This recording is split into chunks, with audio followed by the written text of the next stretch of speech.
Bismillahirrahmanirrahim.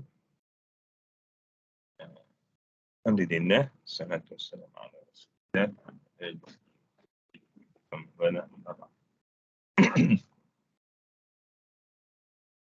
Saya kira suara saya jelas ya? Perlu respon. Jelas Ustaz, jelas. Baik, kita ucap kesyukuran kepada Allah SWT. Sekali lagi kita diberi ruang untuk menyambung kelas Mutamimah Al-Ajruliyah. Dan saya ingat kita dah masuk kepada bab Al-I'rab wal Bina. Betul tak? Sampai ada sedikit masalah teknikal yang minggu lepas saya seingat saya tertinggal jawab satu soalan daripada saudara Azwan. Dan saya jawab secara ringkas di sini. Soalan yang pertama beliau, soalan yang pertama, saya ada masalah speaker tak dengar masa tu. Apakah i'rab mislu ataupun apakah i'rab nahwu nahwu. Baik i'rab nahwu ataupun mislu dan seumpamanya lah. Yang nanti misal kata kalau kita baca yang sebelum ni, ini saya using to refresh semula. Contoh ibarat ini waqabuluhu ya waqabuluhu ya u, ataupun kita boleh baca waqabuluhu ya al-muqatabati nahwu. Jadi apa i'rab nahwu di sini? Jadi nahwu ni i'rab dia khabarun bi mubtada'in mahzufin muqaddarin taqdiruhu dzalika. Jadi nahwu ini sebenarnya i'rab dia adalah khabar kepada mubtada' yang dihazafkan. Seperti mubtada' yang dihazafkan, takdirnya dzalika ataupun wa dzalika. Maksudnya ibarat ini nahwu ni seolah-olah dia satu jumlah baru. Dan jumlah baru itu adalah wa dzalika al-mazkuru min qawlihi wa qabuluhu ya'u al-muqatabati nahwu. Jadi maksudnya yang demikian itu daripada apa yang telah disebutkan pada perkataan sebelum ini, iaitu qabuluhu ya'ul muqatabah ataupun qabuluhu ya'al muqatabati itu adalah seperti di mahalli raf'ina ataupun marfu'. Jadi sebab tu kita baca nahwu. Itu kalau kita baca nahwu lah. Kalau kita baca nahwa, dia adalah i'rab yang lain. Kalau kita baca nahwa. Sebab di sini kita boleh baca nahwu atau kita boleh baca nahwa. Kalau seseorang yang memilih untuk membaca nahwa, maka i'rab dia adalah maf'ulun bihi li fi'lin wa fa'ilin mahzufaini taqdiruhu unzur mansubun wa alamatu nasbihi al-fathah wa huwa mudhaf. Jadi kalau seorang tu baca nahwa, dia adalah maf'ulun bih, dan maf'ulun bih ini kepada fi'il dan fa'il yang dihazafkan. Jadi apa takdir fi'il dan fa'il yang dihazafkan itu, iaitu perkataan unzur. Mana lihat olehmu akan seperti. Nahwa itu akan sepertilah. Sepertilah. Sebab itu dia adalah mansub, wa alamatul nasbihi, dan alamat nasabnya adalah fathah, dan wa huwa mudhaf, dia adalah mudhaf. Yang datang setelahnya itu di i'rab pada tempat jar. Itu yang boleh kita kongsikan dari segi bacaan ataupun baris pada nahwu. Sebab itulah kalau kita ni masuk dalam bab al-i'rab, mungkin akan ada lebih lagi penjelasan tentang i'rab dan bina. Jadi saya suka untuk, mungkin saya telah sebut sebelum ni, kaedah i'rab ni dia macam ni je. Idza sahal ma'na, sahal i'rab. Apabila betul makna, maka betul lah i'rab.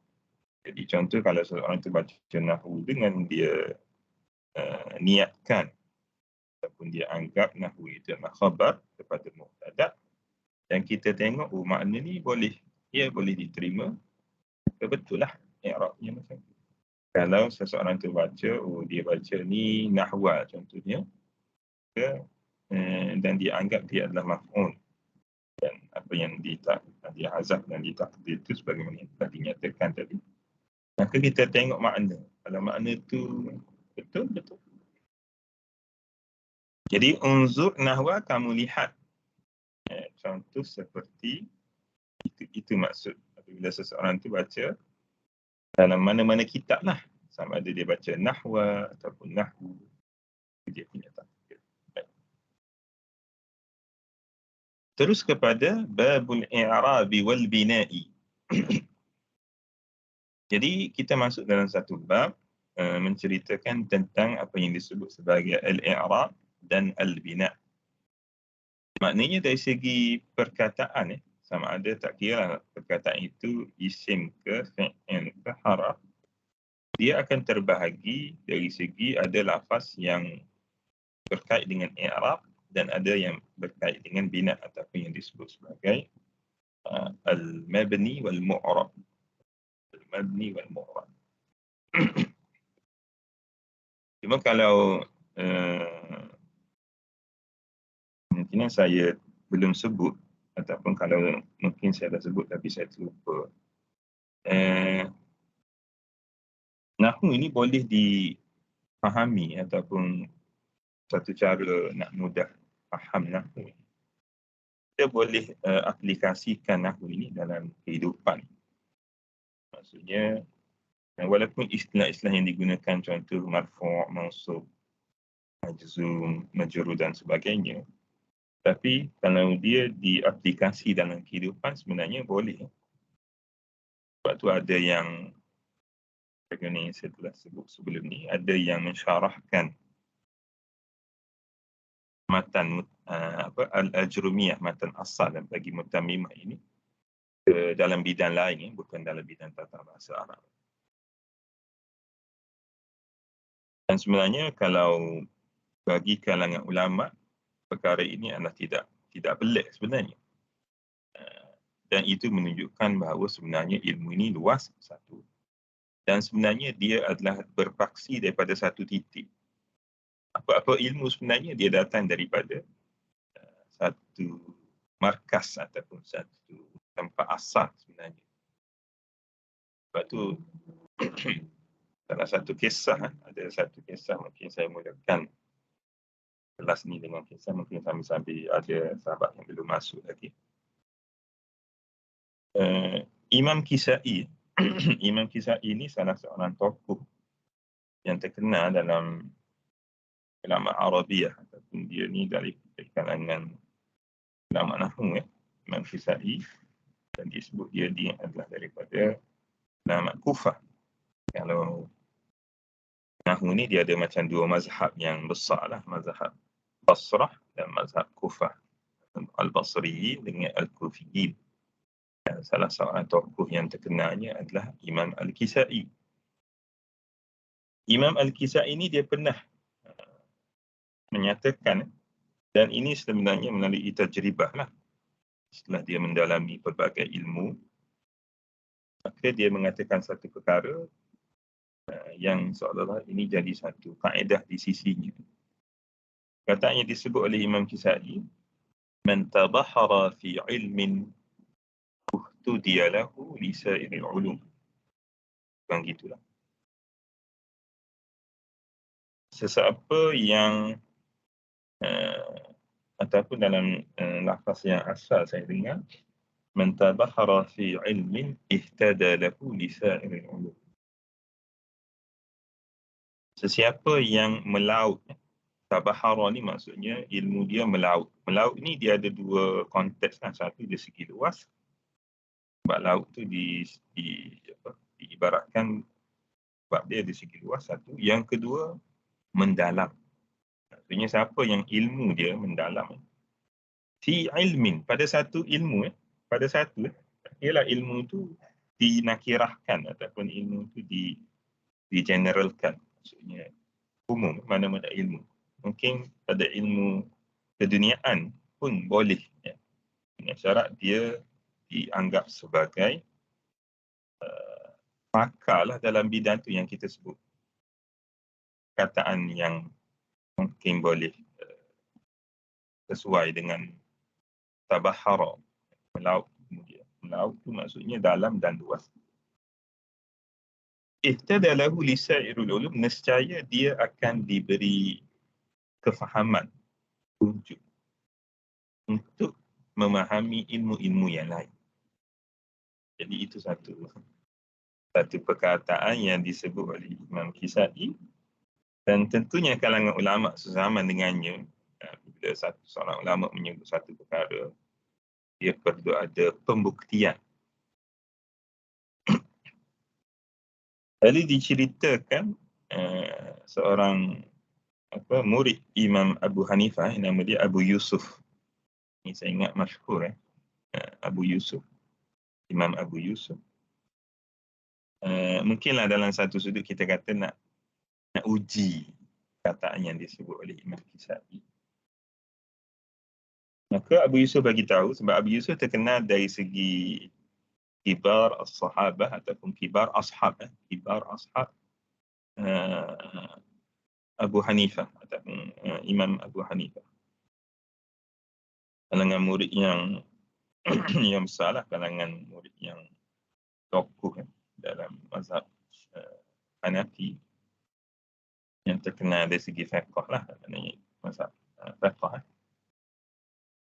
Apa yang disebut oleh Abu Yusuf bagi tahu, aku nak tanya kamu satu soalan. Aku nak tanya kamu satu soalan fiqh. Tapi kamu kena jawab dengan kaedah nahwu. Sebagai apa? Sebagai nak tadilah dia nak bagi tahu, maknanya ataupun nak buktikan, nak buat pengesahan pada apa yang dinyatakan Imam Kisai. Maknanya jawapan dia mesti ikut kaedah nahwu. Jawapan kepada soalan fiqh. Kita ni bukan setakat soalan fiqh, soalan bahasa Arab nak jawab ke bahasa Arab pun. Okey. Soalan dia lebih kurang gini lah, saya cuba ringkas sekarang. Imam Abu Yusuf berkata, seseorang yang melakukan sesuatu dalam solat, yang dijabarkan sujud sahwi, maksudnya dia buat sesuatu tu menyebabkan dari segi hukum, dia kena sujud sahwi. Mungkin dia meninggalkan sesuatu, dia tambah rukun, syak bilangan, apa-apa sajalah yang dijabarkan sujud sahwi, yang sebab lupa. Baik. Ketika dia sujud sahwi, sebab sujud sahwi ni dari segi yang kita tahu, dia dua kali sujud sahwi dengan bacaan dia lah. Dia sunat, tetapi dia adalah sangat-sangat dituntut lah untuk menampung kecacatan, kekurangan solat berlaku sebab lupa. Kalaulah seseorang itu ketika dia sujud sahwi, dia lupa pula bilangan sujud sahwi yang telah dia sujud.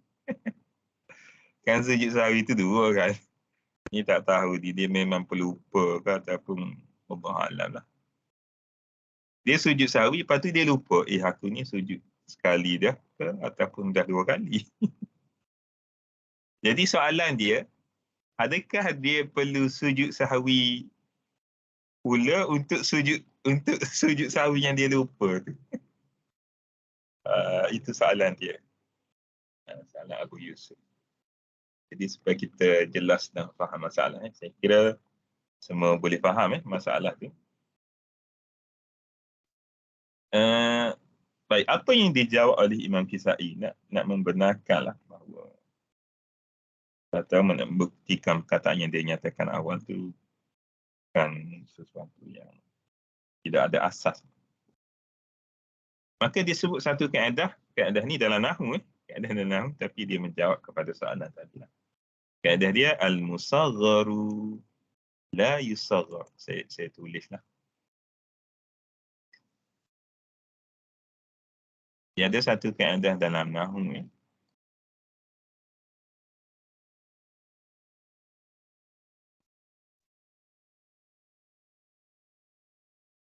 al-musagharu la yusaghar.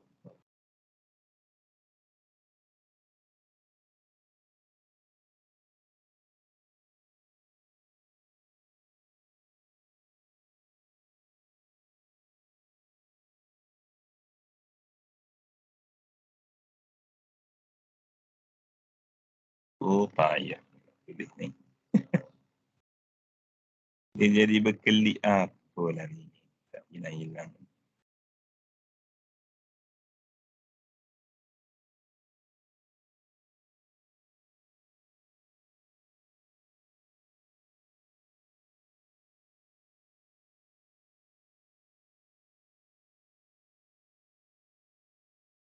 Ni lebih kurang lah. Jadi ada dalam satu kaedah al-musagharu la yusaghar.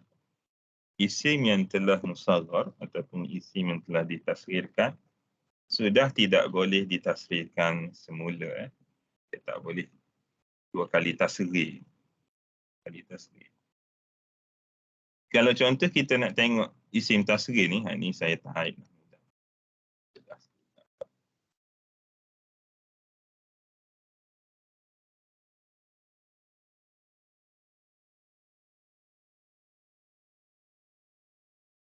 Okey, jadi sebagai contoh kalau isim tasghir ni, contoh kita ada perkataan asalnya adalah rajulun. Rajulun Kalau contoh tasghir,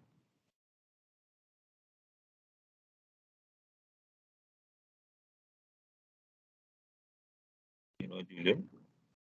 Kalau contoh perkataan itu ditasghirkan dalam kaedah nahwu, dia ada satu keadaan kita tasghirkan. Maksudnya mungkin kita nak menyatakan dia dari segi saiz lelaki ni. Okey.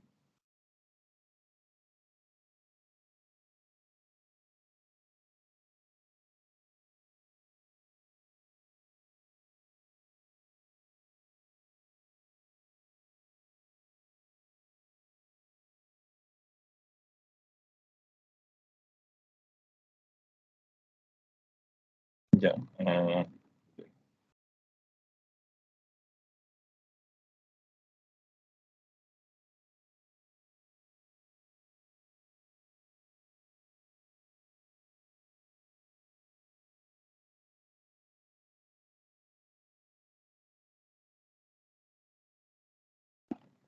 Jadi kalau contoh kita tasghirkan kalimah rajulun, rajulun, dan kita nak nyatakan dari segi makna, ada seorang lelaki tapi dia ni saiz dia kecil daripada lelaki yang biasa lah.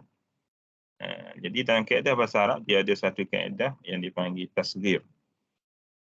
Jadi katalah kita nak katakan ada lelaki ni dia kecil saiz dia daripada saiz normal.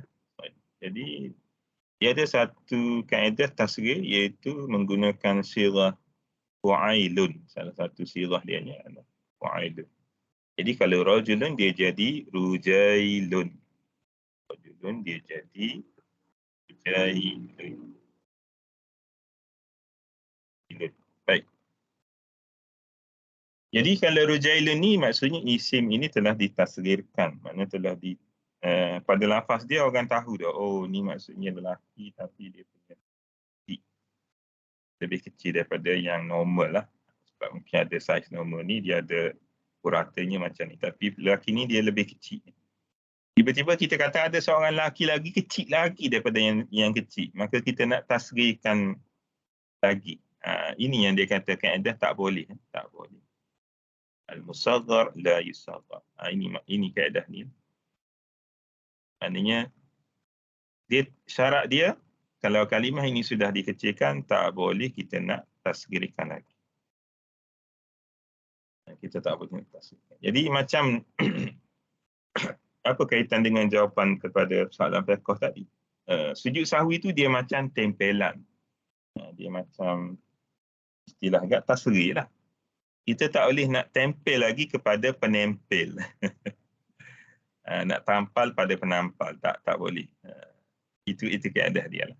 Jadi sebab itulah apabila Imam Kisai jawab macam tu, oh maksudnya dan Abu Yusuf faham. Dia kalangan ulama dahulu walaupun dia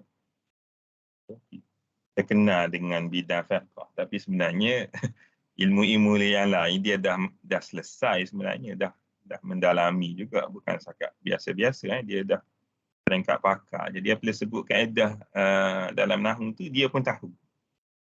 Dan sebenarnya Imam Kisai apabila sebut tentang soalan fiqh tu dia pun tahu. Cuma itu yang diceritakan tadi. Sedikit perkongsian cerita yang mungkin ada manfaat lah untuk kita lebih memahami, ataupun mungkin dengan cara tu kita rasa belajar nahwu ni ada benda besar sebenarnya, ataupun tidak rugi sebenarnya kita belajar nahwu. Dan sebenarnya memang tak rugilah. Orang yang setengah-setengah orang kata oh nahwu tak penting, ilmu-ilmu lain yang lebih penting. Itu sebenarnya kalau seorang tu bercakap secara insaf, dia tak boleh cakap macam tu lah. Sebab semua ilmu ni saling melengkapi lah. Jadi kita pergi kepada definisi ataupun ta'arif. Setiap satu benda ni dia kena ada ta'arif. Supaya kita tidak apabila berbincang, kita tidak salah perbincangan. Sebab tu apabila sebarang perbincangan, saya suka sebut perbincangan lah. Untuk cari satu titik persamaan tu, dia kena bermula daripada ta'rif. Apa ta'rif al-i'rab? Kita pergi pada al-i'rab dahulu. Al-i'rabu taghyiru awakhiril kalimi li ikhtilafil awamil ad-dakhilati 'alayha lafzan aw taqdiran. Baik, dia mulakan cerita tentang al-i'rab. Walhal lafaz ni dia terbahagi pada dua, mu'rab dengan mabni, lafaz yang terima i'rab, dan lafaz yang mabni, yang hanya al-bina. Dan dia mulakan dengan al-i'rab sebab nahwu ini, kalau kita jelas dan faham tentang i'rab, maka itu yang membezakan ataupun itu yang akan menjelaskan maksud dan makna daripada lafaz-lafaz yang kita baca. Satu. Yang keduanya adalah al-i'rab ni dia adalah merupakan asal bagi isim. Maksudnya kalau orang tanya isim ni, hukum asal dia apa? Isim ni kalau kita nak tahu, dia adalah al-mu'rab. Maknanya asal dia adalah mu'rab. Kalau contoh ada isim, tiba-tiba kita tengok dia ni tidak berada dalam keadaan mu'rab, maknanya dia tidak boleh di-i'rab, maka itu adalah far'a, itu adalah cabangan sahaja. Sebab asal pada isim adalah al-i'rab. Al-aslu fil al-asma' al-i'rab. Asal pada isim adalah i'rab. Menerima i'rab. Menerima i'rab. Berlainan dengan haraf. Kalau asal pada haraf adalah al-bina. Asal pada haraf adalah al-bina. Jadi kalau ada lah, boleh kata tak ada lah. Semua haraf itu dia panggil mabni. Semua haraf. Adapun fi'il, okey, fi'il dia terbahagi dua. Ada yang fi'il mu'rab dan ada fi'il mabni. Kalau dalam 3 kategori fi'il, 1 fi'il mu'rab dan 2 fi'il yang mabni. Jadi kalau asal pada isim dia adalah i'rab ataupun isim itu semuanya mu'rab, dan asal pada haraf dia adalah mabni. Ini adalah dari segi berkaitan. Lalu orang tanya, kalau gitu i'rab tu apa? Okey, i'rab ni sebenarnya taghyir, perubahan. Awakhiri apa dia? Huruf akhir. Awakhiri ni merujuk pada huruf akhir lah. Al-kalimi, perkataan-perkataan. Dia sebut al-kalimi supaya lebih umum lah pada semua perkataan. Tak kira adakah kata itu memberi faedah, memberi makna atau tidak pada lafaz ataupun pada unit kataan itu sendirilah. Jika digunakan al-kalim.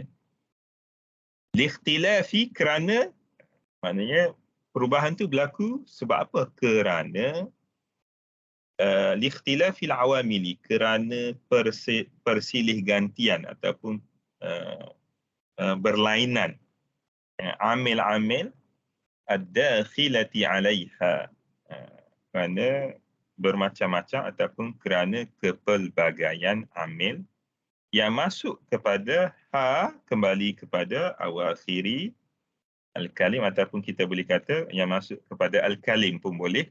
Okay. Pada perkataan-perkataan itu lafzan, sama ada amil itu secara lafzan, maknanya nampak, kita nampak ada amil tu. Contoh amil itu berbentuk haraf ataupun amil itu berbentuk fi'il dan sebagainya lah. Au taqdiran, ataupun secara takdir. Maksudnya amil ni dia ada dua, amil lafzi dengan amil maknawi. Kalau amil lafzi tu jelas kita nampak mana amil tu, lafzan tu lah. Tapi kalau takdiran itu maksudnya ada amil maknawi. Amil yang dipahami makna dia. Okey. Itu adalah i'rab. Jadi i'rab ni sebenarnya adalah perubahan baris akhir ataupun perubahan baris huruf akhir kalimah. Dan wa aqsamuhu arba'atun, dan bahagian i'rab ni pembahagian dia ada 4 sahaja. Raf'un wa nasbun wa khafdun wa jazmun. Ini dia apa? Dia himpunkan sekali lah pada semua bahagian kalimah. Tak kita faham ataupun kita ingat, kalimah ni dia ada 3 kan. Isim, fi'il, haraf. Jadi kalau i'rab, dia yang berkait dengan apa yang dia sebut semualah pada bahagian ni. Sebab tu dia kira dia sebut 4, wa aqsamuhu arba'atun, raf'un wa nasbun wa khafdun wa jazmun. Rafa', nasab, khafad dan jazam. Baik. Sebelum saya pergi kepada nas yang seterusnya, raf'un ni dari segi dia panggil perkara itu berada di atas. Kalau raf'un ni dia bermaksud, kalau manusia ni, kalau sesuatu yang marfu', bererti sesuatu itu berada melepasi diri dia. Berada melepasi kepala dia, maka itu dia panggil marfu'. Contoh kita angkat buku. Kita angkat buku dengan tangan. Jadi buku itu berada di atas kepala kita, maka dari segi bahasa, buku itu dipanggil marfu'. Sebab dia berada di atas kita. Nasbun ni maksudnya berada maksudnya dari segi kedudukan. Segi kedudukan dia berada di atas. Tetapi nasbun ni dia lebih kepada berada satu paras. Kalau misal kata kita angkat sesuatu dan sesuatu tu dia jadi separas dengan wajah. ataupun dia jadi separas dengan diri kita. Maka itu yang dimaksudkan dengan mansub. Contoh, kita ada tiang tu sama tinggi dengan kita dan kita angkat dia jadi separas dengan kita. Sebab maka tiang itu disebut sebagai mansub. Ataupun lebih tepat lagi, dia kena sejajar dengan seseorang itulah. Sebab tu kalau kita ada jumpa dalam ibarat-ibarat kitab, ja'alahu nusba ainaih. Ja'alahu nusba ainaih, antara ibarat yang digunakan adalah seseorang itu menjadikan sesuatu itu nusba ainaih, kalau terjemah secara lafzinya, separas dua matanya. Maksudnya dia menjadikan perkara itu sentiasa dalam perhatian yang dia nak selesaikan masalah itu. Itu maksud nusba ainaih. Maksudnya dia sentiasa jadikan perkara itu di hadapan mata. Itu maksud nasbun, asal makna nasbun. Okay, kalau khafdun ni maksudnya sesuatu yang bawah. Mungkin kalau kita nak capai benda tu, kita terpaksa membongkok. Itu makna apa dia? Khafdun. Khafdun ni maksud benda tu bawah. Seseorang kalau nak ambil, dia terpaksa membongkok. Okay. Jazmun itu maksudnya putus. Maknanya kalau contoh sesuatu tu batang pokok ke pisang ke, dia dipotong. Jazmun ni maksudnya potong putus. Bukan setakat dia gunakan parang ataupun seumpamanya, tetap memotong apa dia, batang pokok pisang contohnya terkulai. Tak, dia maksud potong putus. Dia bukan terkulai, dia potong dan putus terus. Itu maksudnya jazmun. Tidak ada sebarang, dalam satu istilah dipanggil tak ada kompromi. Okay, kalau jarun tu maksudnya sesuatu yang diheret diheret lah. Kalau contoh, mungkin kalau ingat peringkat kanak-kanak dulu kan, dia ada buat 10 Milo tu, diheret, ikat, lepas tu diheret, itu dia panggil jar. Jadi 10 Milo tu dia panggil majrur, diheret di tanah. Itu dia punya penggunaan. Cuma dalam Ajrumiyah dia gunakan istilah khafdun, dari selain yang dia guna istilah khafdun, tidak gunakan jarun. Dalam buku-buku yang baru ataupun kitab-kitab tasnif yang lain, dia gunakan istilah jarun. Cuma maksud dianya samalah, ataupun dia punya fungsi dari segi i'rab adalah sama.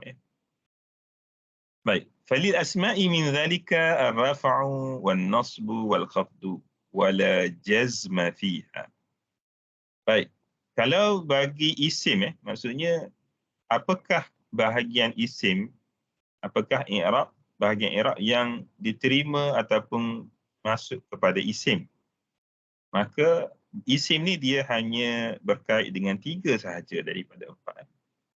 Falil asma'i min dhalika, isim berkaitan daripada perkara yang disebutkan tadi adalah 3 sahaja. Apa dia? Iaitu ar-raf'u, rafa', wan-nasbu, nasab, dan wal-khafdu, dan khafad. Wala jazma fiha, dan tidak ada sebarang hukum jazam. Jadi maksudnya kita takkan jumpa satu kalimat isim ni majzum. Tak ada. Seterusnya, walil af'ali min dhalika ar-raf'u wan-nasbu wal-jazmu wala khafdha fiha.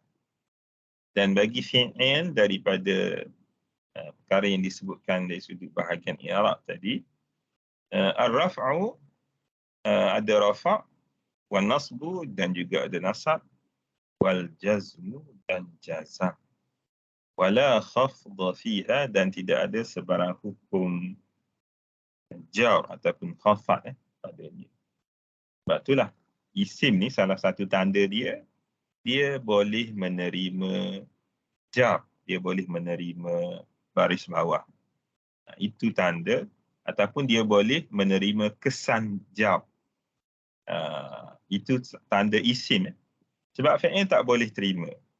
Fi'il tidak ada sebarang hukum jar padanya. Walaupun nanti mungkin kita akan jumpa, Ustaz, ni fi'il kenapa masuk huruf jar ke atasnya? Itu dia ada tafsir ataupun dia ada takwil, dia ada penerangan. Baik. Jadi supaya kita faham kaedah lah. Walaupun pada zahir nampak satu huruf jar masuk kepada fi'il, sedangkan kita belajar asasnya fi'il tak boleh terima huruf jar. Jadi kenapa ni? Jadi dia mesti ada penerangan. Mesti ada takwil. Tapi untuk kita faham, kita kena faham hukum asal. Setiap satu ni dia ada hukum asal. Okey. Tadi ta'rif al-i'rab dan penerangan dia tentang pembahagian-pembahagian i'rab. Sekarang dah habis. Maka dia akan masuk pula kepada wal bina'u luzumu awakhiril kalimi harakatan aw sukunan. Dan ada pun bina dalam bahasa Arab disebut bina. Kalau lafaz itu dia panggil lafaz yang mabni. Tak kira lah lafaz tu ada kait dengan isim, fi'il atau haraf lah. Mana ada juga isim mabni. Jadi kalau isim mabni macam kita cerita tadilah, itu menunjukkan dia bukan asal.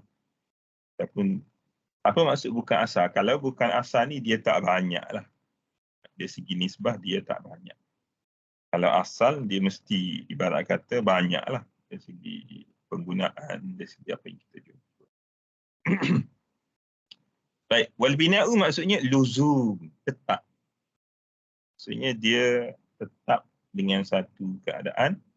Awakhiril kalim, mana huruf akhir bagi kalimah-kalimah itu harakatan, sama ada baris. Kalau baris ni dia ada tiga, sama ada baris dhammah, ataupun kasrah, ataupun fathah, atau sukunan ataupun sukun. Sukun tu satu je lah. Baris mati tu satu. Wa anwa'uhu ni kembali kepada al-bina sebab dia cerita tentang bina. Jadi dhamir ni kaedah dia kita kena cari dhamir ini. Yang pertama sekali kita kena cari yang paling hampir dengannya, aqrabi al-marja'. Itu kaedah dia, ad-dhamir yarji' ila aqrabi al-marja'. Dhamir itu kembali kepada tempat kembali yang terhampir. Dan bagaimana kita nak tahu tempat kembali yang terhampir? Bukan semata-mata kedudukan hampir, tetapi kita kena tengok yang bersesuaian dengannya. Jadi sebab al-bina' ni lafaz dia mufrad dan muzakkar. Jadi hak ini sesuai untuk mufrad dan muzakkar. Itu dia punya cara. Dan satunya, penceritaan kita pun tentang tajuk utamanya. Dan jenisnya al-bina, ataupun kita nak kembali pada luzum pun boleh juga. Dan jenis luzum itu ada 4. Itu maksudnya. Dan jenis luzum itu ada 4. Luzum pun boleh dengan maksud. Jadi, iza sahal makna, sahal i'rab. Betul makna, betul i'rab. Dan jenis bina ini ada 4. Satu yang disebut sebagai dhammun. Jadi kalau nanti kita akan perasan ataupun kita akan dapat perhatikan, kalau istilah yang berkait dengan bina ataupun lafaz mabni, isim mabni ke mabni ke, dia akan gunakan istilah dhammun. Tak ada ta marbutah. Tapi kalau yang berkait dengan i'rab, dia ada ta marbutah. Itu dia ada istilah dhammatun. Wa alamatu raf'ihi dhammatun zahiratun fi akhirih. Contoh. Jadi sebab itulah daripada sini difaham daripada kalau kita belajar i'rab. Kalau sesuatu tu disebut tanda dianya tanpa ta marbutah, itu merujuk pada lafaz itu mabni. Sebab tu dia kata wa anwa'uhu arba'atun dhammun wa fathun wa kasrun wa sukunun. Dan bahagiannya ataupun jenis dia ada 4, iaitu yang baris depan, fathun baris atas, kasrun baris bawah, wa sukunun baris. Okey. Baik. Ini yang saya cerita, jadi disebut dalam mutammimah. Mutammimah. Walismu darbani. Dan isim itu ada dua bahagian ataupun dua bentuk. Darban ni boleh kata dua bentuk lah. Mu'rabun maksudnya ismun mu'rabun. Ada satu dia panggil isim mu'rab. Wa huwal aslu. Ni. Kalau nanti boleh kata kita akan jumpa pada sebahagian besar ibarat mutammimah, dia akan cerita macam ni. Dia menceritakan asal. Penting asal. Kenapa penting asal? Kalau kita tahu sesuatu tu adalah asal, maka kita akan, dia tidak perlu sebab.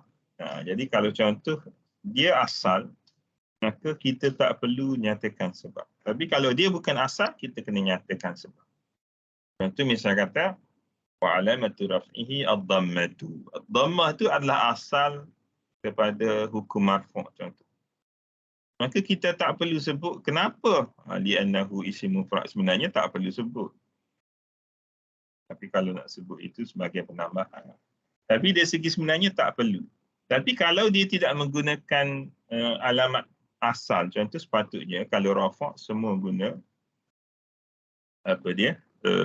Dhammah kan asal hukum rafa' ni. Ini mungkin atas pengetahuan sedia yang antum telah belajar lah. Tiba-tiba satu kalimah tu dia bukan alamat rafa' dia dengan dhammah, tapi alamat rafa' dia dengan alif. Jadi kita kena sebut. Kalau bukan asal, kita kena sebut. Contoh misal kata, marfu'un wa alamatu raf'ihi al-alifu niyabatan 'anid dhammati.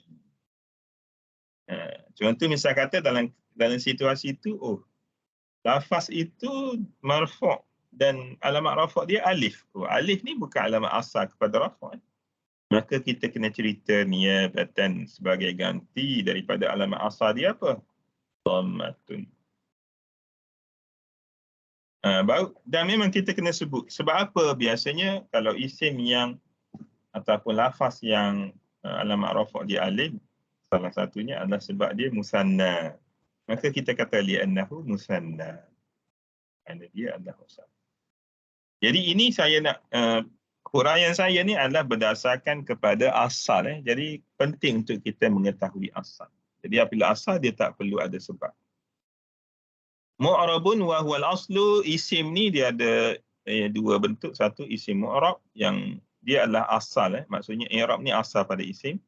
Wa huwa ma taghayyara akhiruhu bisababil awamilid dakhilati alaih. Iaitu apa, maksudnya isim lah ataupun lafaz yang berubah akhirnya dengan sebab amil-amil yang masuk kepadanya. Amil sebagaimana kita cerita tadi, imma lafzun. Imma lafzun tu maksud maaf, ini sebenarnya bukan lafzun. Imma lafzan. Sepatutnya kita kena baca lafzan. Imma lafzan, dan tulis tu betul dah tapi dia pergi baris. Tulis dah betul tapi baris ni salah. Imma lafzan ka Zaidin wa Amrin. Sama ada mu'rab tu, i'rab tu nampak secara lafaz. Seperti perkataan Zaid dan Ammar.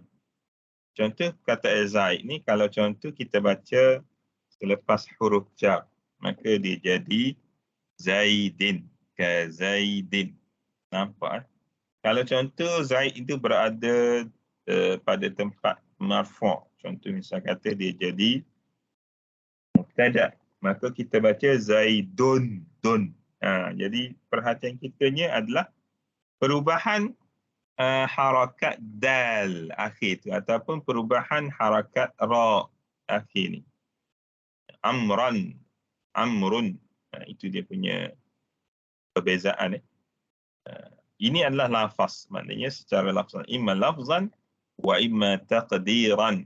Nahu Musa wal fata. Ini dua contoh. Yang satu, Musa nama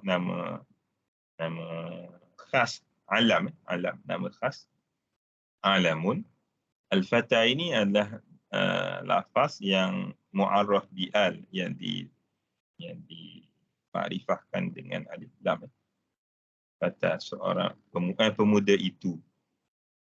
Jadi Musa, jadi kalau Musa ni dia berada di tempat mana pun tetap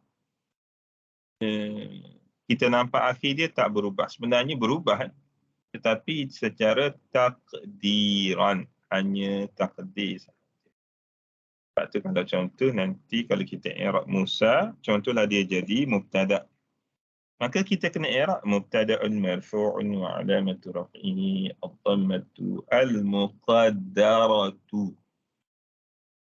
Yang kena ada dhammah muqaddarah. Sebab apa muqaddarah?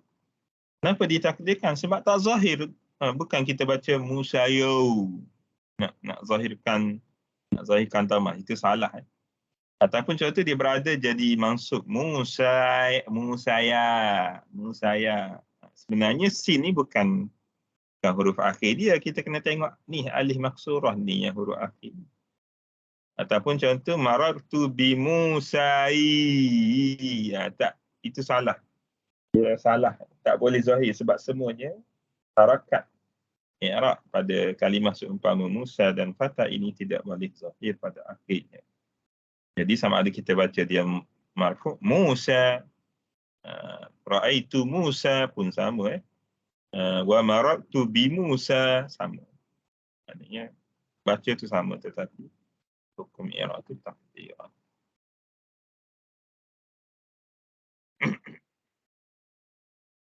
Okey.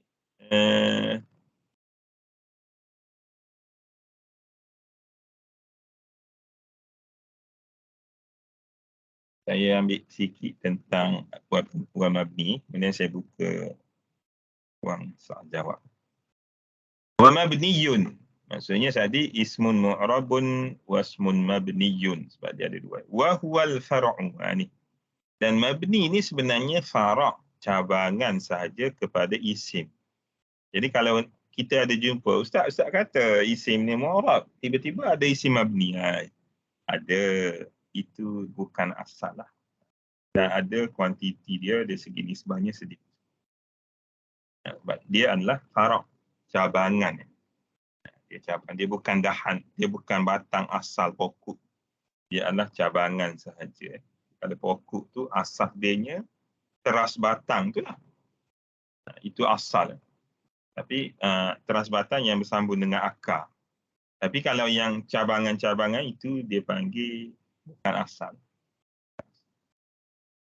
Wa huwa al-far'u wa huwa. Baik. Apa mabni itu? Wahuwa iaitu ma la yataghayyaru akhiruhu bisababil awamilid dakhilati alaihi kal mudmarati wa asma'i syarti wa asma'il istifhami wa asma'il isyarati wa asma'il af'ali wa asma'il mausulati. Dan isim mabni ni adalah yang tidak berubah. Maksudnya dia kekal. Dia macam ta'rif luzum tadi lah. Dia kekal dengan satu baris. Kalau baris tu baris tu lah. Bisababil awamilid dakhilati alaih, walaupun amil-amil lain masuk kepadanya. Dia tak berubah. Dia tidak berubah walaupun bisabab ini kita terjemah walaupun dimasuki oleh amil-amil yang lain. Seperti kal mudmarat. Mudmarat ni maksudnya isim dhamir lah. Anta, anti. Jadi kalau anta, anti ni dia contoh anta ataupun huwa. Jadi dia marfu' pun kita baca huwa. Dia berada pada mahal nasab pun kita baca huwa juga. Kalau contoh dia bersambung ittisal bihi, itu dhamir lain lah, tapi makna nak cerita huwa juga. Bukan, maksudnya sekarang ni kita nak tengok lafaz huwa. Huwa tu dia berada pada keadaan mana sekalipun tetap kita baca huwa. Bukan misal kata kalau dia jadi mubtada' dan mubtada' ni marfu' kena baca hu. Bukan. Bila dia mansub saja baca huwa, bukan. Dia marfu' pun kita kata huwa, itu huwa qaimun. Kalau ikut huwa tu mubtada marfu' kan. Tak berubah huwa qaimun. Maksudnya sama. Ma ra'aitu illa huwa contohnya. Kalau tengok pada kedudukan ma ra'aitu illa huwa tu dia berada pada mahal nasab. Contohnya dia jadi maf'ul. Tapi sama. Itu dia contoh dia lah. Itu mudmarat ni mana dhamir lah yang 14 tu. Itu saya ingat boleh ingat rujuk balik dalam surah. Wa asma'i syarti dan isim syarat. Contoh misalnya kata man. Man yajtahid yanjah. Man tu sendiri ya, man. Jadi man itu, lafaz man itu dia tidak berubah. Walaupun apa saja yang berada di depan dia. Ada haraf jar, contoh be man pun tidak ada perubahan. Sama je keadaan ni. Wa asma'il istifhami dan contoh isim istifham. Isim istifham. Contoh misalnya kata kita ada man istifham. Ataupun isim istifham yang lain. Contoh ma. Dengan makna apa? Maksudnya tidak ada sebarang perubahan. Ada haraf jar, amil apa yang masuk pun dia tetap kita baca ma. Wa asma'i isyarati dan seperti isim isyarat. Contoh haza, zalika, haula'i. Itu kalau berada di mana-mana keadaan pun, maka lafaz tu sama dibaca. Wa asma'il af'al dan isim fi'il. Isim fi'il dia ada kategori yang disebut isim tapi makna dia fi'il. Contoh misalnya kata uffin. Uffin tu isim fi'il mudhari'. Uffin. Maknanya berada di tempat mana pun dia berada di depan kalimah pun kita baca uffin. Berada di tengah-tengah pun kita baca uffin. Nah, itu menunjukkan bahawa satu ciri mabni. Wa asma'il mausulat. Dan isim mausul, isim mausul contoh seperti alladhi, alladhi, kemudian allati, kemudian allazina, allai dan ma, man yang mausul. Cuma kategori mausul ni dia ada istisna'at, pengecualian lah. Seperti allazani dengan allatani. Yang tu nanti kalau kita masuk dalam isim mausul kita akan jumpa lah. Tapi umumnya secara perbincangan umum isim mausul dia adalah mabni. Baik, faminhu ma yubna 'ala sukuni nahwu kam.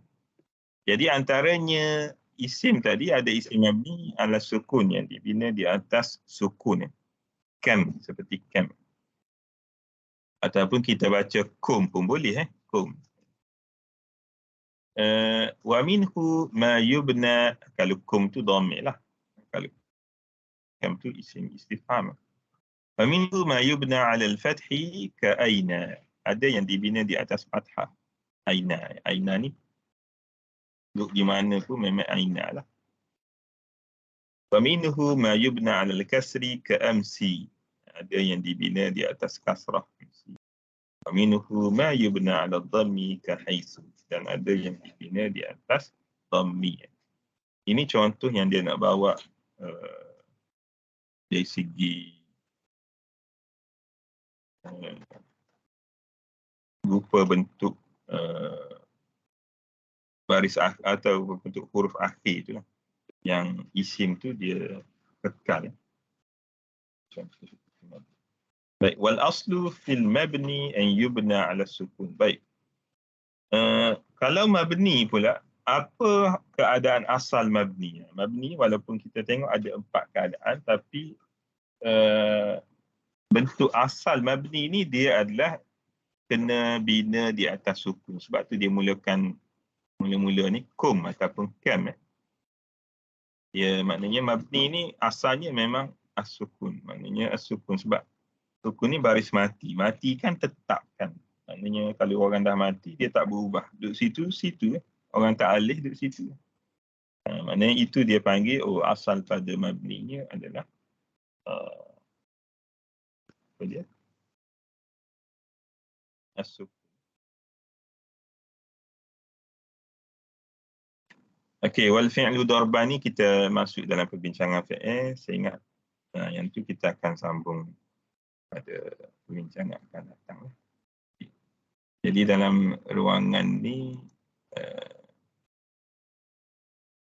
jadi untuk tarikh hari ni saya letakkan 20 April. Okey. Jadi sekarang ni kita buka kepada kalau ada apa pertanyaan lah ataupun kalau ada soal jawab secara langsung lah kalau ada.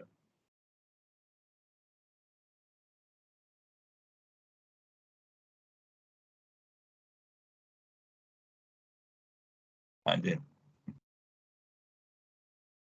Okey. Baik, kalau tak ada, saya ingat kita akan tangguhkan kelas ni untuk perbincangan akan datang. Jika ada yang tanya di chat, tak ada. Di chat pun tak ada orang tanya. Okey, baik. Okey. Cuma untuk sedikit makluman, saya kira kalau untuk minggu depan, kemungkinanlah dia akan berada pada minggu hari raya. Macam mana nak tanya? Anda ni akan pulang bila? Ataupun kelas ni boleh diteruskan sebab saya kemungkinan akan bercuti awal dan berada di kampung masa tu. Cuma saya tak pasti capaian internet di kampung ni stabil seperti di sini. Tak boleh diberi jaminan lah sebab sebelum ni bila saya berada di kampung ada sebahagian tempat tu okey, sebahagian tempat tu ada masalah. Mungkin nanti selepas ni kita akan putuskan semula lah. Cuma saya lebih melihat kemungkinan seminggu hari raya. Mungkin anda kata tak, minggu hari raya yang bulan 5 tu. Okey. AJK boleh bagi respon tentang ni atau macam mana? Tak ada respon. Tak sambung kelas. Tak tahu. Tak selepas raya pun tak tahu start bila. Macam mana Suhail? Kalau ikut cuti tu, kami cuti seminggu lah Ustaz. Okey. Mulanya? Seminggu. Mula berapa bulan? Mula cuti tu bila? Mula balik awal bulan 5 ke tak silap Ustaz. Mula cuti berapa bulan? Mula cuti 30. 30 baru mula cuti. Hari Sabtu ni. Kalau gitu insyaAllah saya cuba usahakan untuk kelas terakhir pada 29. Lepas tu hari raya tu kita cutilah 6 hari bulan. Nanti kita mula balik ikut jadual lepas raya lah kan. Jadual lepas raya dia ada 2 kali. Okay, baik. Tapi apa pun nanti kita tunggu makluman terkini selepas tu. Okey, kalau tidak ada apa-apa soalan, saya kira setakat itu sahaja.